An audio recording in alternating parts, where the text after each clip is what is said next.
and we will have them lay down in a sequence, first on their knee, then on their shoulder, and then on their hip.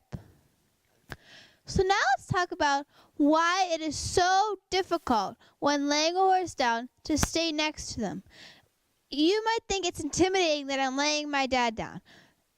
When you're laying a horse down, being right next to them, most people, the first thing they want to do is go away because you have 1,000 pounds and more coming at you, laying on top of you.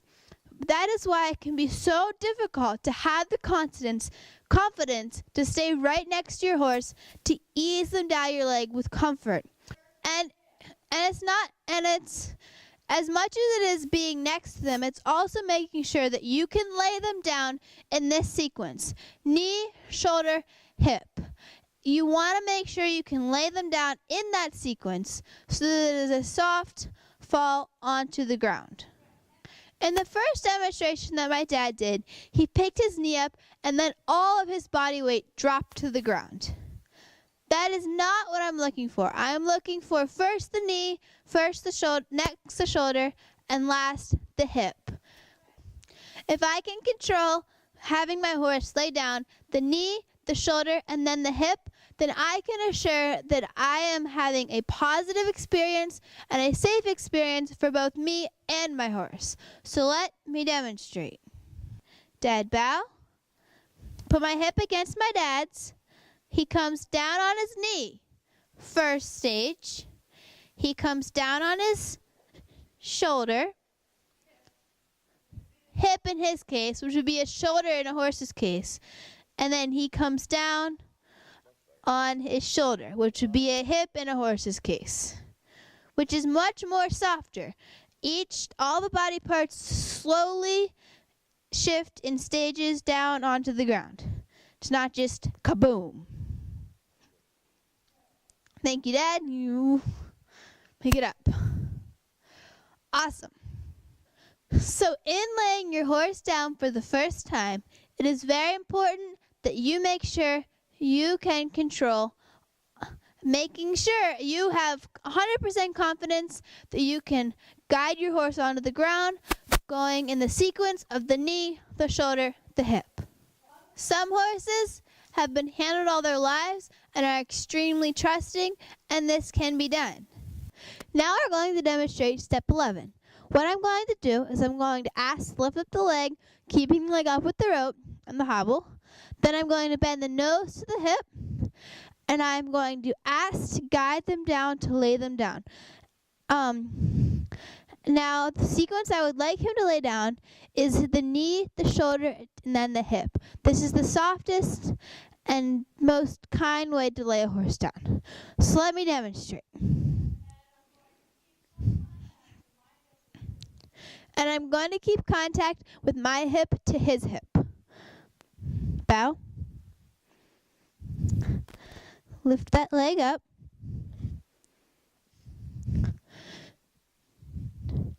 Nose to hip.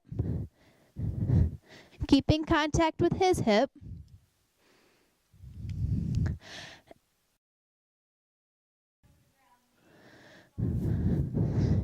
Now notice he went to the ground, knee, shoulder, hip. So now we can move to step 12. Step 12 is that you need to be very prepared that when they lay down, they will jump up at any time. So we need to be paying attention and prepared. Now if your horse does try to get up, what we will do is we will take our rein and we will pull the nose to the hip. So when they get up, nose to hip, lay them back down.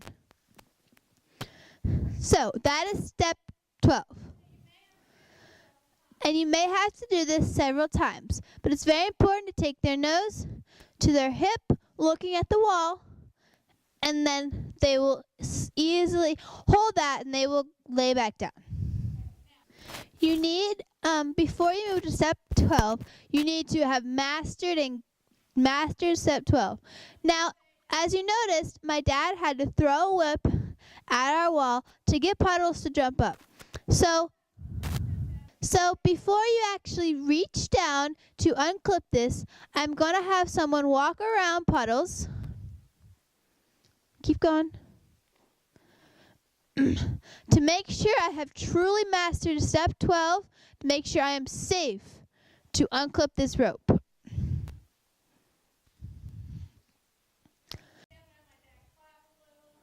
I'm going to have my dad clap a little.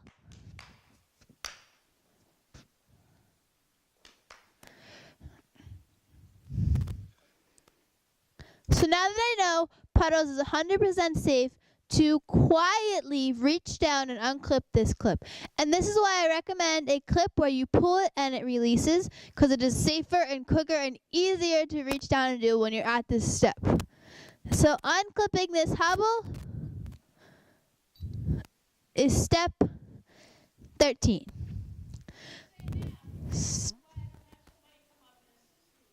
Now you may ask, why don't I have someone come up and assist me with that?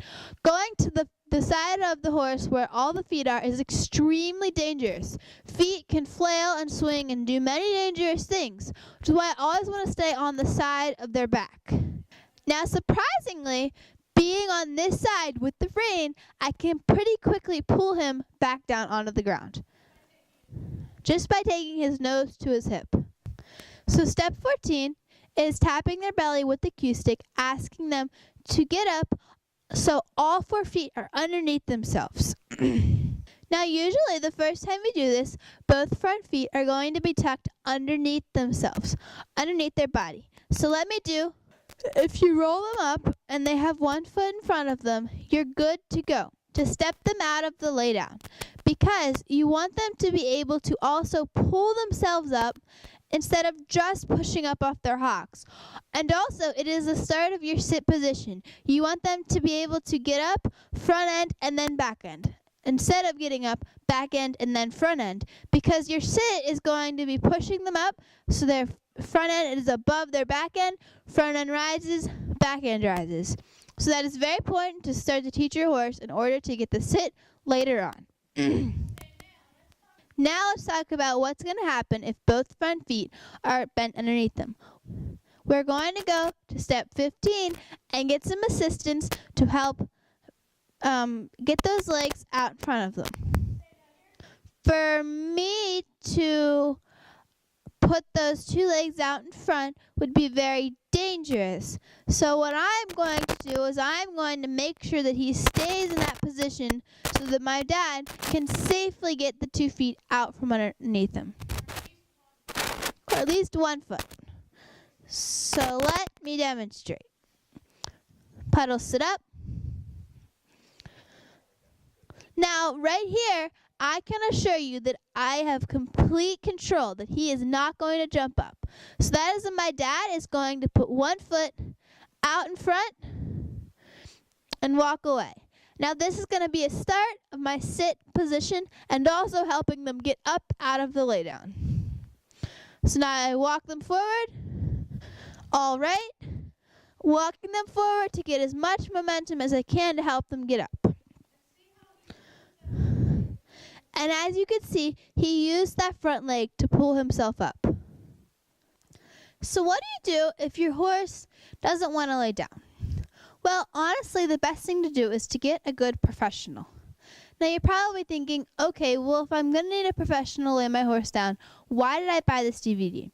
Well, the reason you bought this DVD is because if you do all of this silly stuff, hobble training, making sure you can control all the body parts, making sure you can pick up the leg on command, then that professional, and you have set your horse and that professional up for success, up for that first time your horse lays down being a good one.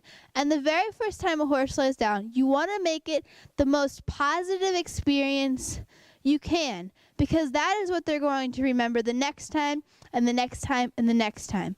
Which is why if you are having trouble, get a professional so you can make the first time you let your horse down the most positive experience you can do. Which is why I recommend, if you are struggling, to get a professional.